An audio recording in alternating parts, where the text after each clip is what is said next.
Welcome to the second series in our Records Modernization workshops. I'm pleased to be here with Mark Patrick, who's the DoD Chief Records Officer, and we'll talk a little bit about that presentation in just a second. If you could hit the next slide, Mark. I hope you'll join us next time, which is November 15th. We'll be talking about the NARA digitization guidelines, and particularly with an emphasis on the practical implications of how you operationalize those guidelines at scale. And those of you that have dived into that in some detail know that it is not a task for the faint of heart, and it's a little more challenging than people realize than the guidelines were for temporary records.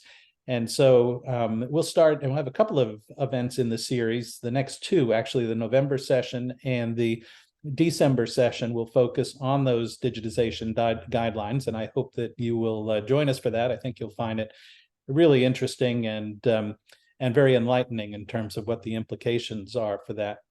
Next slide, please. In conjunction with that, if you have questions, this whole series is sponsored by Quality Associates, Inc., QAI for short. And QAI is a real interesting company. They have a rich set of experiences, both in backfile digitization, on records modernization, and through their affiliate DocPoint into the whole M365 world. But what they're doing on October 25th and 26th is kind of unique, and it's a private invitation thing. But they have a digital innovation center in which they have 4 or 5 different scanners set up and basically able to demonstrate how the FADGI guidelines relative to digitization work in the context of each of those scanners.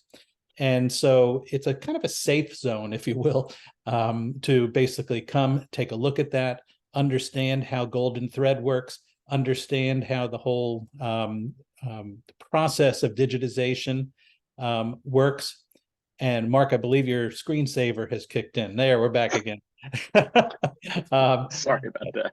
That's okay. And so if you'd be interested in coming to that, then just send a note to either John Burgess or Doug Yates at the bottom of the screen, or just send a note to me, and I'll make sure that you get an invite. It's 90 minutes, I think, that will be really well spent for you. It'll give you a real sense of what this means in an operational context and in a safe zone to take a look at this and kick the tires a little bit. So next slide. So let me introduce Mark Patrick, and I'll let him give kind of the detailed thing, because I always hate those introductions that sound like, oh, this is his, where he was confirmed, and this is where he went to high school, and, all that kind of stuff. And the only thing I'll say about Mark is that I had a podcast series that I did for a while called The Oxymorons. And what the oxymorons were about were unusual people with whom I was acquainted that were able to both think strategically and implement tactically. And my contention was that was an unusual combination of skills in my experience. Usually people are one or the other. And Mark was one of the first guests on that. And I've known him for many years, and he is a true oxymoron and a former chairman of AIM. And so, Mark, let me turn it over to you. And I should also just say, there is a questions tab. Please feel free to ask questions. We'll get to as many questions as we can. But I think you'll find this presentation really interesting along that theme of think strategically, implement tactically. How do you marry the two things together? So, Mark, take it away. All right. Thank you, John. I appreciate that. So if you have attended either the 930 Gov or Shift Happens, but on my AvPoint, or read, you might have come across the strategy already, and you might have seen these slides before. But if you haven't, I'm going to dig in here to the DoD Records Management strategy. By way of background, I'm a retired naval officer some years ago, but I've been a civil servant for about the past 16, 17 years. Most of the past, since 2007, I was the Information Management Division Chief over on the Joint Staff, taking care of records management for the staff and the combatant commands, among other things in my portfolio. And at the end of March of this year, I moved from there to become the DoD Records Officer, sort of a new full-time billet. It kind of came out of some mishandling of information that happened last summer. So the good thing is that the silver lining was that I am here now in this position, which is great. I'm really enjoying the challenge, and we've gotten a lot of stuff done over the past few months that was in work prior to my arrival. But so let me just start with that sort of introduction. Of course, I met John through AIM and was on the board for a number of years there. And so we have known each other for quite a while because of that AIM affiliation. So let me just jump into a quick agenda slide here and we'll walk through this. I want to talk first about the information universe in DoD because it's rather immense and complex. My specific role as the DoD Records Officer on top of a kind of network of records officers. Then I'll talk at some length about the record strategy, and what I've chosen to do is essentially pull the graphics from the strategy as a way to walk through it very, very quickly. The new 8180 manual, DoD manual, which displaces the 5015-02 standard, I'll talk about, and then I'll briefly mention what's going on with us in 365 and some final thoughts. The first thing, getting started is this picture is really like a microcosm of what it's all about for me. This corporal working on a helicopter in Greece back in May, the decisions associated with the records that we curate and automate and govern impact these folks and everybody like them. And that is what drives me to do the things that I do. It's not about compliance, and I'll talk more about that as we go on, but that's my sort of opener there. Very important one. This picture, for example, you see, my background was in flying helicopters for the Navy, and anything aviation tends to excite me a little bit. And this particular new aircraft is super exciting, but from a records management standpoint, there is an overwhelming amount of information associated with this platform. The individual who learned how to fly it, the folks who maintain it, the engineering behind it, and so I will continue to bring that point home, because how you approach records management in many cases, and how I have tactically, is it's a triage. You have so much information flying at you, you can get a deer in the headlights approach, and so that makes a difference. There are 3 security domains in the DoD environment, generally speaking: an unclassified domain, a secret domain, and a top secret domain. So just take your electronic records management problem at an agency that only operates in one and multiply it by 3, and then we have that to deal with. So the records officer's role at the top is predominantly a policy role for the department. So the DoDI, the instruction, the 5015, which is our records management program, and I'll say as an aside, all of our directives, this strategy, if you search DoD CIO library, you'll be able to find that strategy very easily. Same with the manual. You can just search on the name of the manual and you'll be able to find the authoritative document. It's in the public sphere. So policies include that, the strategy, the policy, the manual, and this directive type memorandum, which will be absorbed into subsequent iterations of our policy down the road. The DTM 22001 is predominantly the policies that are guiding the entire department. Now, within the department, there are multiple record schedules and subordinate policies, but these policies govern the entire 3 million or so in the DoD universe. Those are, of course, military personnel, civilians, and contractors. What I've been focused on, as was charged to me, was to manage a collaborative community amongst all those records and information management professionals, and aligning the network of senior agency officials, of which there are some 11 in the department, under the senior agency official, which is kind of my immediate report when it comes to records management policy. Chris Condon, she's the deputy CIO for resources and analysis. So this bill is a full-time. The 3 August 2022 memorandum, signed out the day after the CNN story broke about improper deletion of cell phone data in the department, sort of caused cascading events, which one of those events was led to my hiring. And there's still work ongoing addressing the issues that came out of that event. I was officially designated as the Chief Records Officer on the 13th of April by the DoD CIO. And the strategy that I'm going to talk about in a minute is aligned with the DoD's data strategy, which can also be found out on that CIO library page. There's a little bit of aspiration happening there right now, I'll admit, but I'll address that a little bit more. So the next few slides, I want to talk about complexity there, just sort of get at that. It's poignant. This particular slide I picked to give a hat tip to my former community, but this is actually taken from the USS Gerald R. Ford, which is currently in the Mediterranean, headed east, and is supporting current operations there. But the thing that I wanted to point out here, other than the hat tip to my service, is the complexity of a single platform in just one service. You know, you consider the ship itself, the personnel on the ship, multiple squadrons that deploy as individual units with their records, equipment maintenance records, operational records, you know, on this, what we call 5 acres of sovereign US territory, wherever you put it in the world. So you can see that there's a complex records management issue just with this one single platform. This slide gets to the addition of allies. When you start mixing military operations with our foreign partners, whatever that alliance may be, you get into shared records, shared operational records, and you get into additional layer of complexity, lessons learned and things like that. Very important records, and the challenge of managing them across not only multiple domains, but you know, multiple countries can become challenging. Now you have the addition of a new force, the Space Force, and the complexity of records associated with everything that this organization does, a new agency. So hat tip to complexity with a changing nature of our organization. Finally, in introductory to the discussion of the strategy, you know, the tagline on the front of the strategy is there in the blue box: deploying the full spectrum of DoD information management for decision advantage. And this is what it's about for me: mission focused.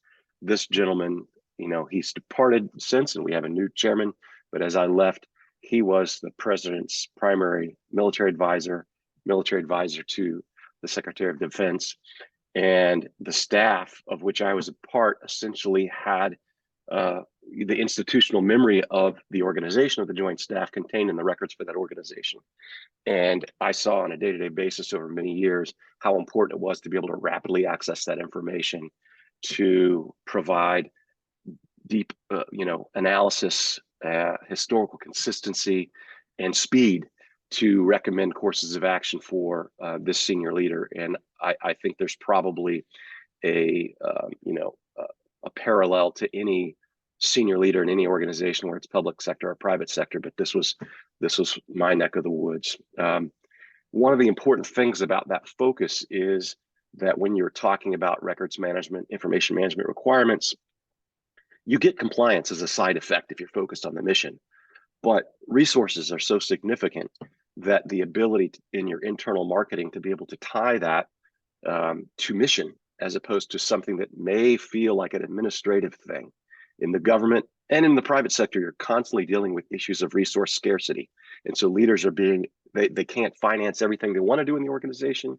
Even if it's an honorable and proper thing to do, they are going to tend to move towards things that are perceived to be directly focused on the mission of that organization. And so from the very beginning, this was sort of the way I began to look at it. And I'm still surprised to find that some folks don't make those connections. And it's a part of my ongoing kind of education to leaders and folks to let them think about that as we get into priority discussion. Resources always come up. It was interesting as I came into the organization in the part of the CIO that was resources and analysis, which seemed a bit weird to me to be in a compliance directorate inside there, but then it began to make sense to me. And I was actually sort of, the more I thought about it, the more I was like, this was the right place to be, the place where resources are talked about. And that continues to be a focus as I recognize the ability to connect mission, resources, and get the things that you need done to accomplish what you're doing. So the strategy has a series of graphics in it. These 3 words: curate, automate, and govern, are key.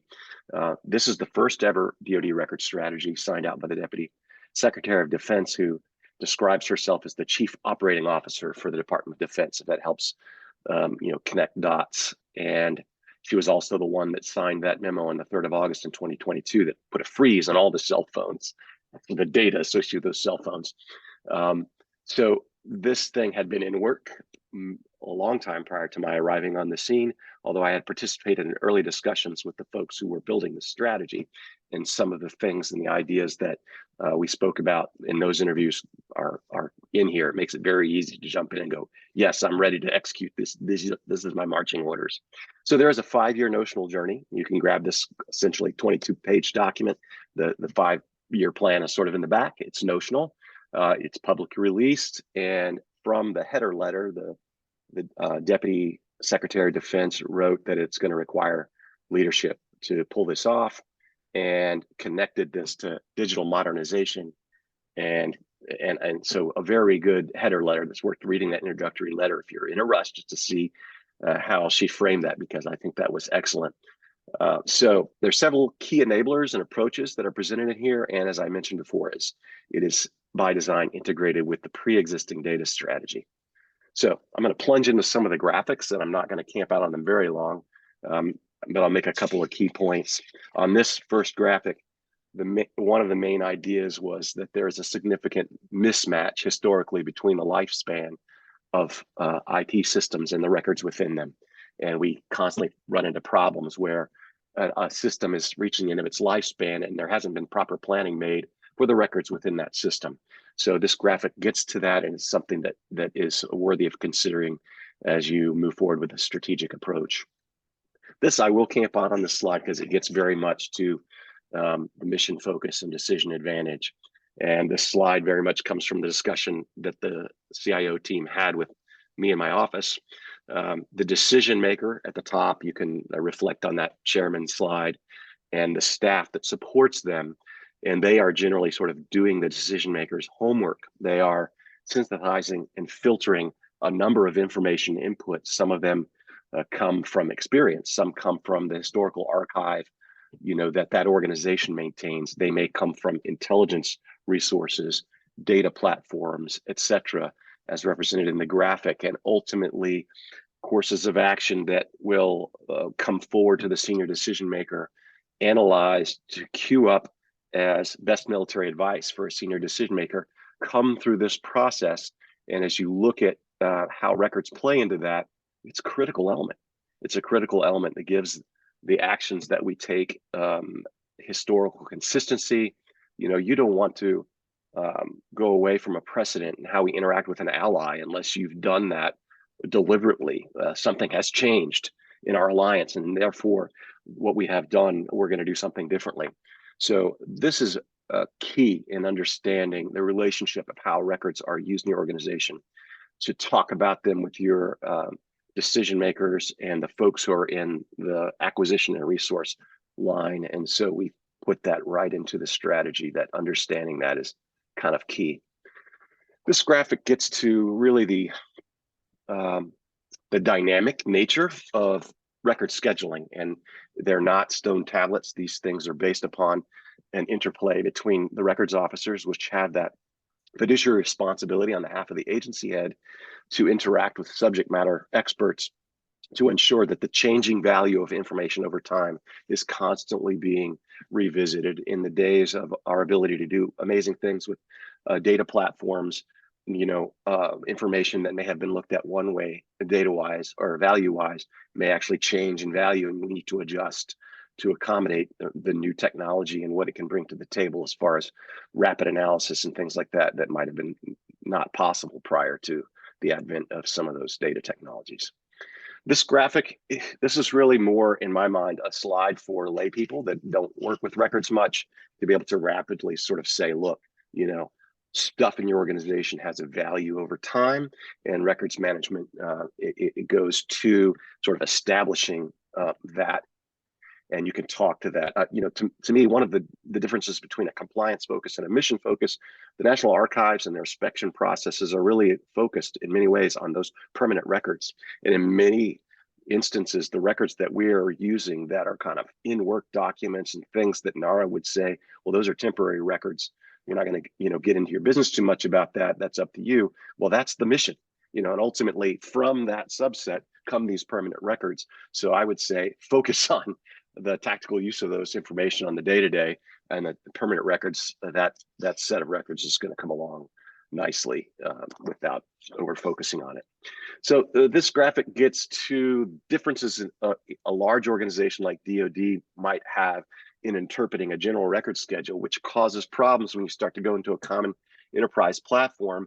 And one organization has made a certain choice about the general record schedule, and it basically, for us to get streamlined and smooth, we have to become more interoperable when it comes to this as we go into enterprise platforms, so that we can actually configure in these record schedules into the platforms that we're using and get to automation, which is a key outcome that we're striving for with the record strategy. So metadata is in my mind the focus of this particular graphic, and I've called it the king, queen, jack, ace. It's everything. It's going to be the thing that you use to trigger workflows, to trigger automations, and getting an artifact that is created in your environment, assigned a creation date and some rudimentary records management information upon creation, is a simple but fundamental thing to electronic records management strategy going forward, so that you can do all the things that you need to do. It's going to start there. The value of that artifact may change over time, but it all starts there. And then as you are able to enrich that metadata, even more things can happen, whether that's enriched by a human adding to it or a machine, what have you. So the next is sort of this is a sort of representation of our evolving records management sort of guidance. The design criteria standard has evolved to become this new 8180 manual. And then we have downstream got some guidebooks and playbooks that we're looking to produce. But we've already moved somewhat down this thing with the publishing of the DoD M 8180, but this is a representation of our evolving guidance. This is a graphic that the team and I really like a lot because it's simple, it's a flower, and it essentially gets at that required collaboration in the modern records management team that must occur for this records management to occur across the enterprise. And it's really like a call to any records program that hasn't developed a strong collaboration across these various petals of the flower, to look at those hard and understand those relationships and how this team approach is critical to to making records and information management happen across the enterprise. I kind of think of it in many cases as that the records officer may need to insert themselves into some of these forums that they haven't been in before, to be in the room where it happens, because your information, which is so fundamental to your decision making, you may have to build those bridges. So one of the things, just as anecdotally, the Joint Staff got a chief data officer not too long before I departed the staff, and my directorate head saw fit, and I thought it was completely logical for me to be the data steward for our directorate, which gave me a seat at the table for those data-related discussions that were getting a lot of attention, and who would ensure that the records management equity is properly represented at the table. And I think that will continue to be necessary as we move forward. So this is really a future versus current kind of manpower and skill set consideration slide. And the essence of it is that we believe that there's a place for a new records and information management professional that is really kind of not there right now. And we have sort of informally referred to it as the orange person in this diagram. And there was also because of the color choices were made prior to me coming on the scene. And I looked at this, and as a UVA grad, I was like, oh, UVA colors. And then the principal designer of this slide said, oh, contraire, these are Bucknell colors. I'm like, okay, whatever. So the orange man is this person who we've described as a records technologist or a records architectural type expert that sort of is more of an IT person, but has a very strong records management subset that would partner with a smaller cadre of records personnel to to bake in records management into our working environments and not to expect upon end users a lot of heavy lifting and a painful training, but that's going to take, configuring the environment so that when you create an artifact, it's automatically tagged. So there's this recognition of needing to cultivate a kind of hybrid expert here that is really not there. This slide kind of represents policy oversight and advocacy, which are parts of the strategy. I would see some of the things I've talked about, you kind of see represented in these boxes. State of the health is something that I'm preparing to dive into more deeply in the next year ahead. And I'll just hit again the idea that the NARA inspection is only a part of what I would consider our way of monitoring state of health, because I really want to focus on the operational requirements of the organization and ensure that from a mission focus that we're meeting that as well. And I think that will resonate with the NARA compliance piece too, but it will also focus on mission. So finally, we get into the 5-year plan. And again, this is notional. One of the things I'll point out on this slide is that there are some offices of primary responsibility that at the point of writing the strategy, we were sort of like, I'm not really sure, so some of that's still to be resolved. Actually, the team has worked on this some, and they've already begun to sort of move some of these building blocks along and kind of go down deeper and peel back the onion layer as we start to get into execution. So, and some of the early things, we've begun execution, but this gives you a concept over our primary focus areas of curation, automation, and governance. I would say that automation is we're giving a lot of attention to that in the IT budget process last year and next year. So components are tasked with briefing out to the CIO's representatives on how they are approaching parts of their IT budget that are priorities to the CIO.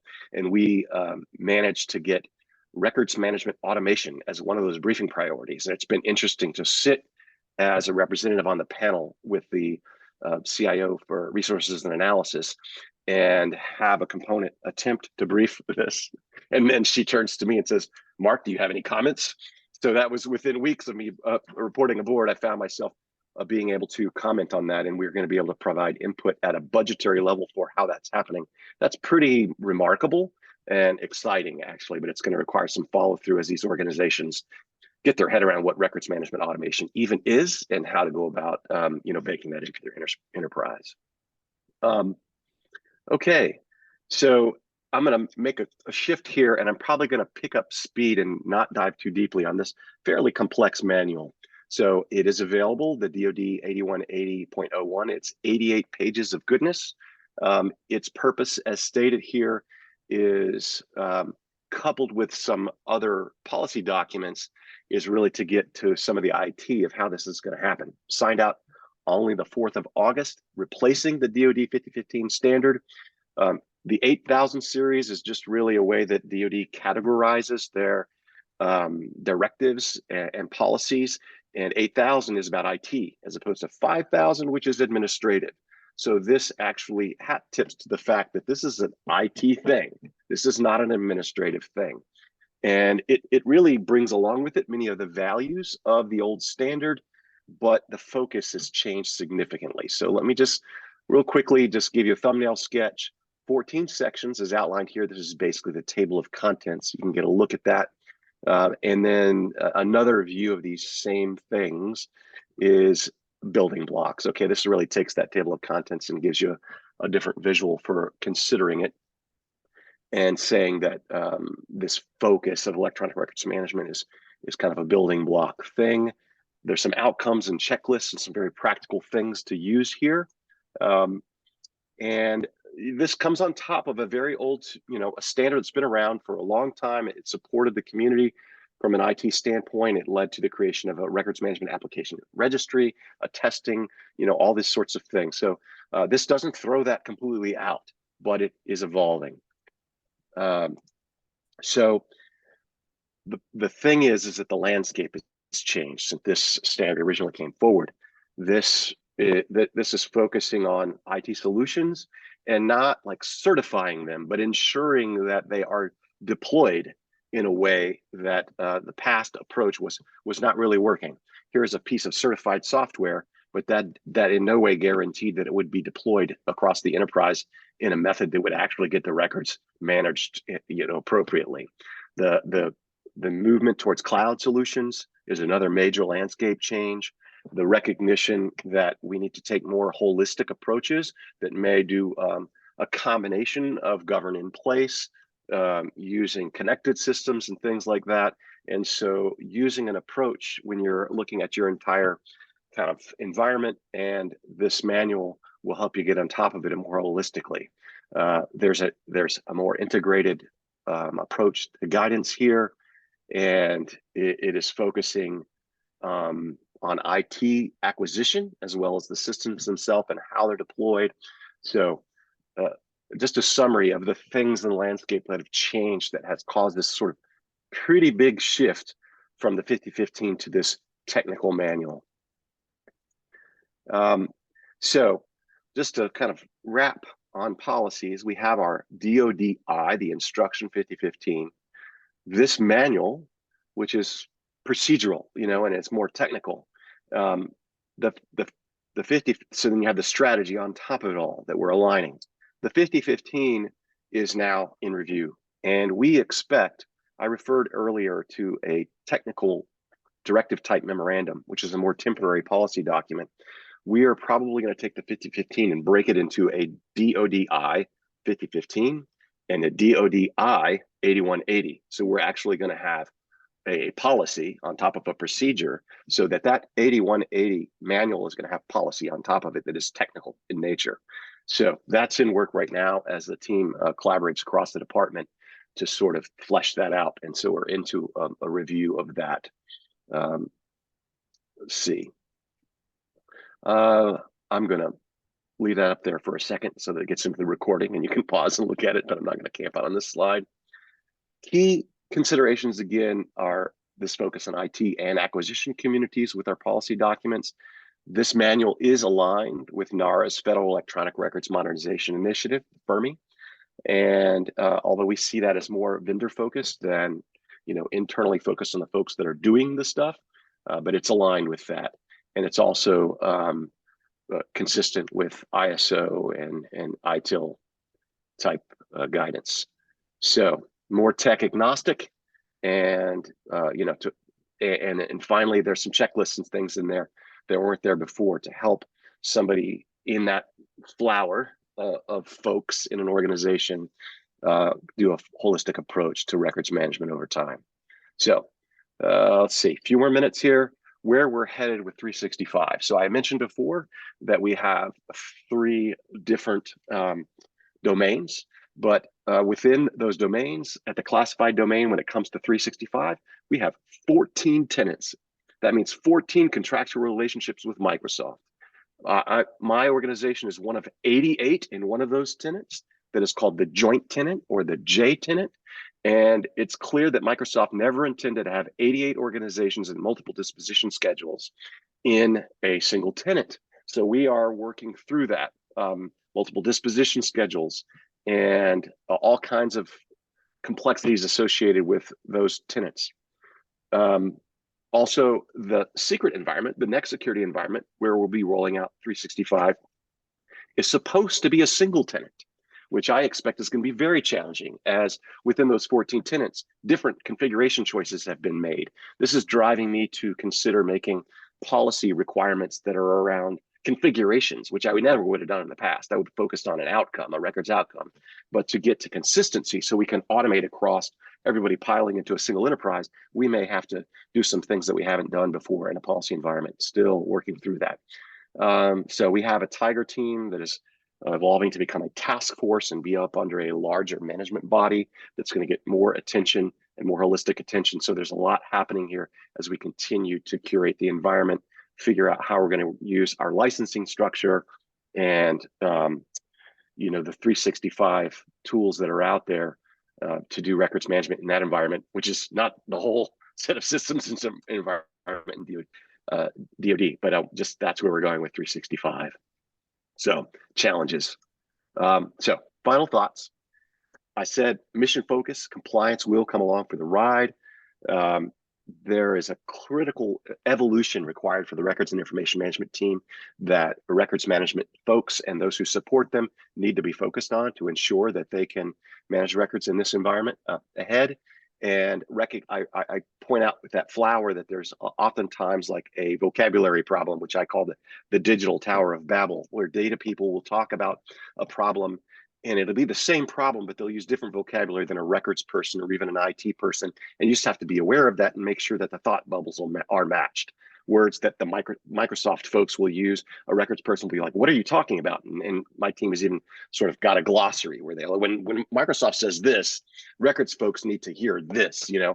And so there's those sorts of things, and you have to be aware that you've got to bust these silos down, bring folks together, recognize there are going to be some dialect issues, and then just build that new community. Finally, the picture here reflects the fact that there are still physical records that are going to be with us, and we're going to have to continue to deal with legacy. We're going to have to deal with digitization, and in this case, you have a hybrid situation here where this Air Force Staff Sergeant is using a digital automation system to track some physical assets, and so records management is complex, and there are some of the tools that we're using in an environment in which we're doing it.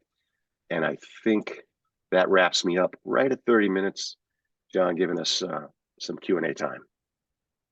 Awesome. That is terrific, Mark. I really appreciate it. And it, I think, is faithful to the promise I made, which is that you are truly an oxymoron in terms of connecting strategy with implementation along the way. So we have some questions that have been submitted, and then I also have some questions. And so if it's okay, I'll just sort of start to plow through some of the questions, and people can continue to post. And if we don't get to all of them during the course of the time here, then we'll answer them offline. But let me just start. You closed with the I call it the flower diagram, with the RM team in the middle, and particularly on my mind because I was at ARMA last week, speaking at ARMA, and talk a little bit about. I mean, and that is a really super important role in the middle of that flower. In the the being essentially the interpreter and translator of all those different functions that surround it. Yeah, this one. How do the skills of the folks in the middle need to change and evolve over time to fulfill that mission? Well, I think, as I said, you have some of the skills that you need to continue to have, but you need to, I think, add folks to the team. I've sort of come to believe that the records officer can't have all these skills. Like, they need this records technologist, architect beside them to be a partner, you know, as it were. And we're sort of struggling this at the enterprise level with the roles of an outfit like the Defense Information Systems Agency that provides sort of fee-for-service type stuff. And we have sort of come to this friction point where we need not just, you know, you to take a requirement and hand us like contract support or software. We need, you know, a civilian that has some expertise in what we're trying to do that can be a counterpart at a technical level discussion. So there's that. And so, you know, in a day where it's hard to get additional folks assigned to your teams, I just think it's critical. So first, understanding that there's evolving ever more complex skill sets that are sort of need to be fused together, that you have to figure out how to do that. I mean, an org chart has to be always been useful as like a place to figure out how things are supposed to work in an organization.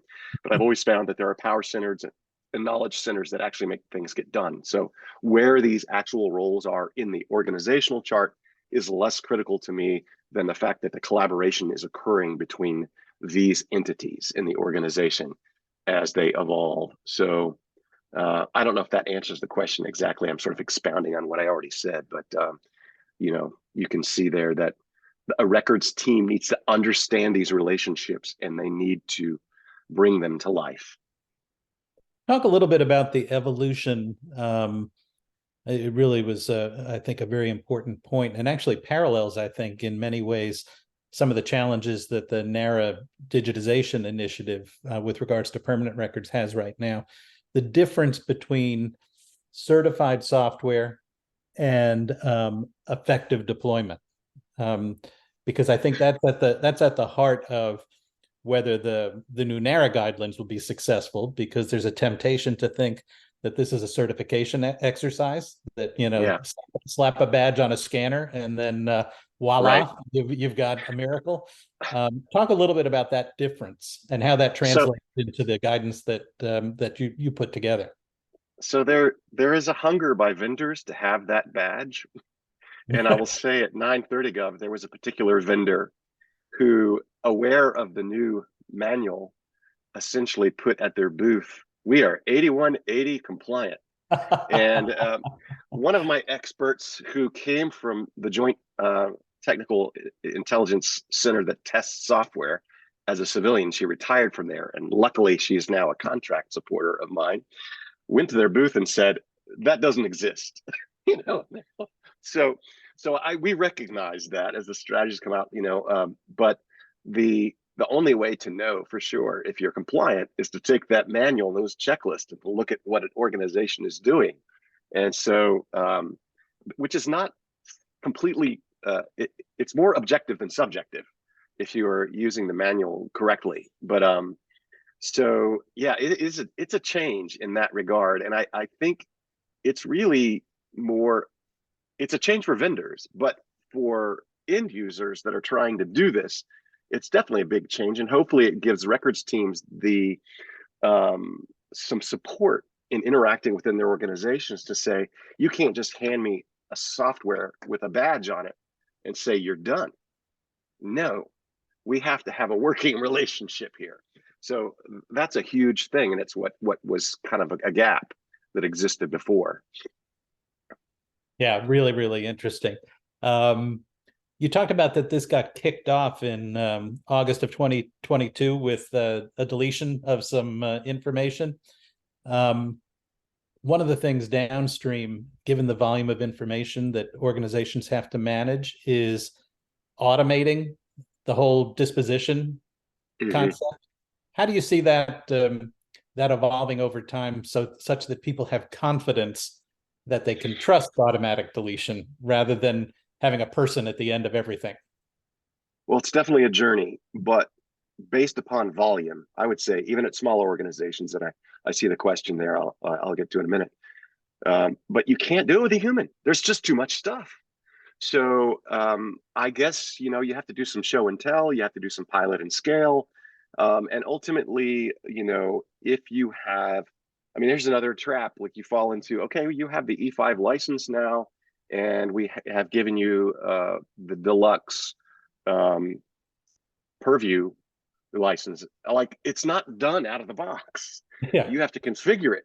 And at an enterprise level that has multiple sub-organizations, even if we build in the capacity of the enterprise toolkit, local organizations are going to have some administrative management locally, and they're going to have the know-how and the admin rights to be able to do that.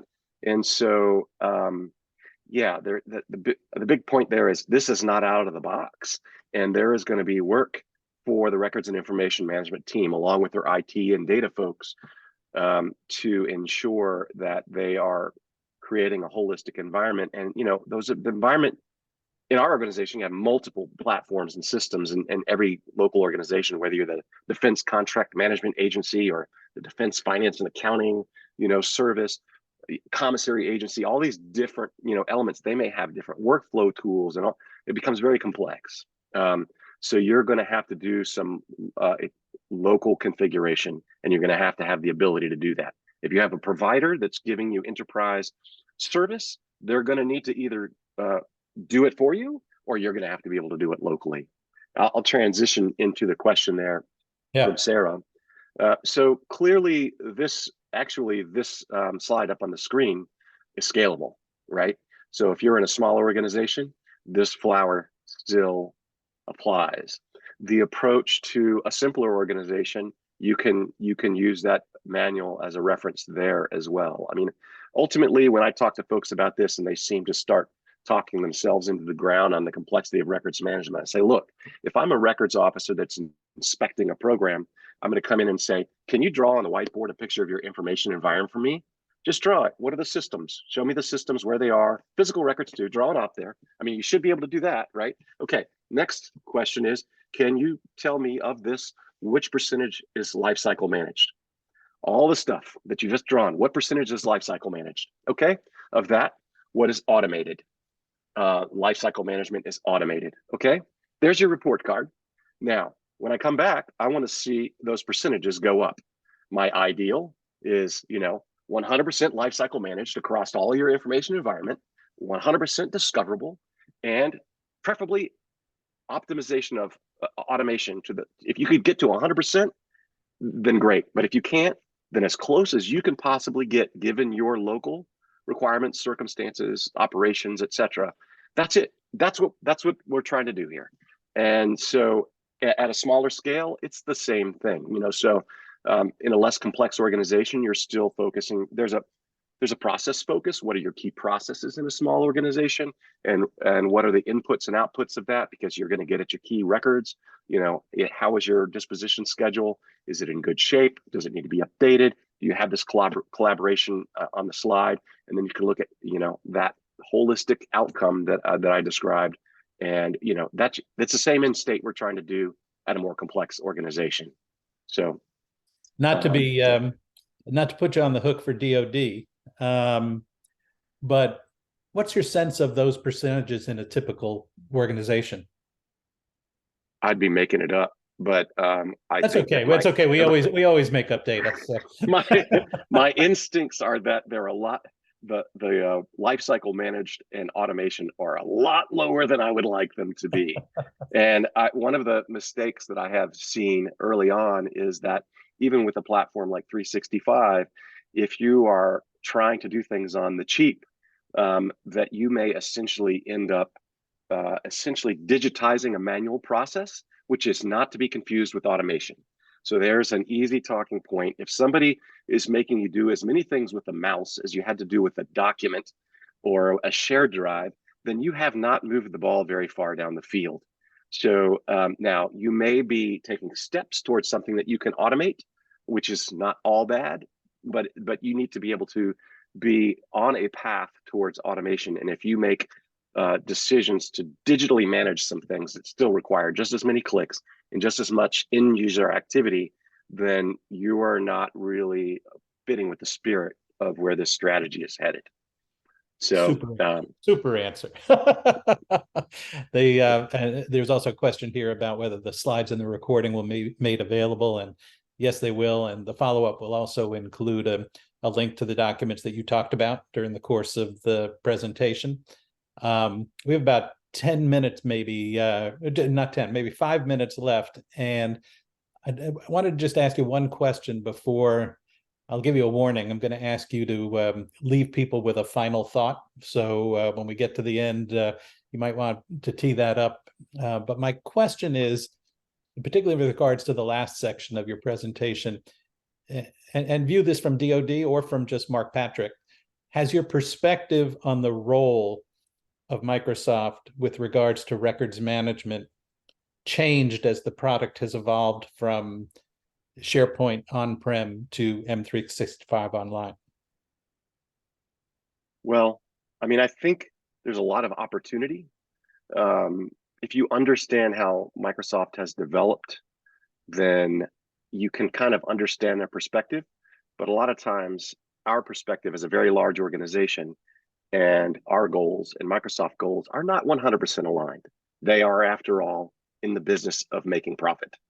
We are serving the public.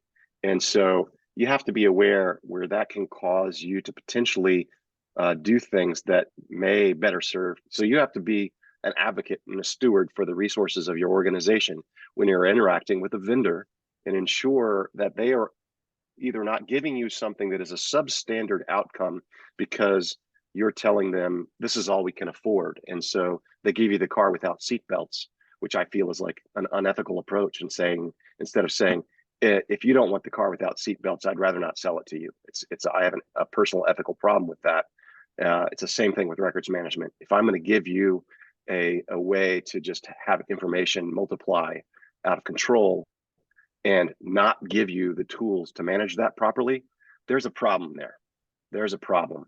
And but you have to be aware of that in your interactions, and contract writing and stuff like that, and make sure that you take care of the information housekeeping part of the acquisition up front and not as an afterthought. You can do it. It's a lot harder. So yeah, I think that the my personal opinion is that Microsoft is great at creating platforms, and platforms are different than solutions. And one of the things that evolved is that the power of the platform, as we've shifted from on-prem to M365, has grown so much more capable from doing serious records management than it was before. But don't forget that a platform is different than a solution. Right, exactly. And it will never be out of the box. Yes. As much as some folks would like that. So one comment on disposition schedules, and then I'll leave you to my final thought. Disposition schedules are the law of the land. They are signed out by the Archivist of the United States after going through a rigorous process, including the Federal Register. And they are created to standardize the way information is dealt with across the federal government for the good of the taxpayer in mind, for transparency, discoverability, and all of the things associated with that. So I don't disagree with the fact that they can be cumbersome and a headache, but what they need to do is become efficient and streamlined and automated and, you know, much more modernized. But the principle of why they exist is rock solid and does not dissipate in a digital age. It's just a matter of coming along and how we sort of govern that, because this is the people's information as a civil servant. Whether it's classified or not, we need to take care of it properly and ensure that the people have access to that information they should have access to, and anything that they don't have for national security reasons is properly taken care of until it can be declassified or what have you behind it. It's really about making the government efficient and making us do what we should be doing. So I'll shift that thought right into my opening slide. Whatever you do in your organization, mission is what matters, right? You are a records officer, a records professional. If you're not an IT, if you're not that, you know, then you have a piece in the flower at some point. You're probably not in this presentation, but recognize wherever you are on the flower that this is the person who matters, right? The decision is going to be good and bad based on the outcome for our sons and daughters that are in places that are not fun to be, you know. And you will have some equivalent that may be, if you're in government service, it may be associated with huge chunks of the federal budget, or fill in the blank, veterans, Social Security, anything that serves the public, you know. So that is why you do what you do. And you can be distracted by the challenges that you will no doubt face in an environment of resource scarcity, technical complexity, leaders who don't understand, etc. Keep focused on why you're doing what you're doing. And, you know, at the end of the day, go home, come in, do it again. And, you know, a 5-year journey is a long journey by government senior leader standards. And you just have to move that ball a little bit every day. So that's kind of my closing. Thank you, Mark. And again, thank you for being with us, and thank the audience for being with us. Just as a reminder, the whole series is sponsored by QAI, and two things. One is that the next session will be on November 15th in the Records Modernization series, talking about the whole how you operationalize the new narrative digitization guidelines. And then secondly, if you want to play around with software, play around with a whole variety of scanners, then October 25, 26, 90 minutes that you might spend doing that in a safe environment would probably be really worthwhile to understanding the full dimensions of what this is all about when it comes to those new guidelines. So easiest thing, contact the fellows at the bottom of the screen. If you want to hit me with an email, I'll connect it with the right people. I'm just jmancini77, year I was born, not really, at gmail.com. And I'll connect you up with the right folks. So thank you all very much. We'll see you on November 15th. Mark, you never failed to disappoint, and I really appreciate your time today. Thank you. All right. Thank you.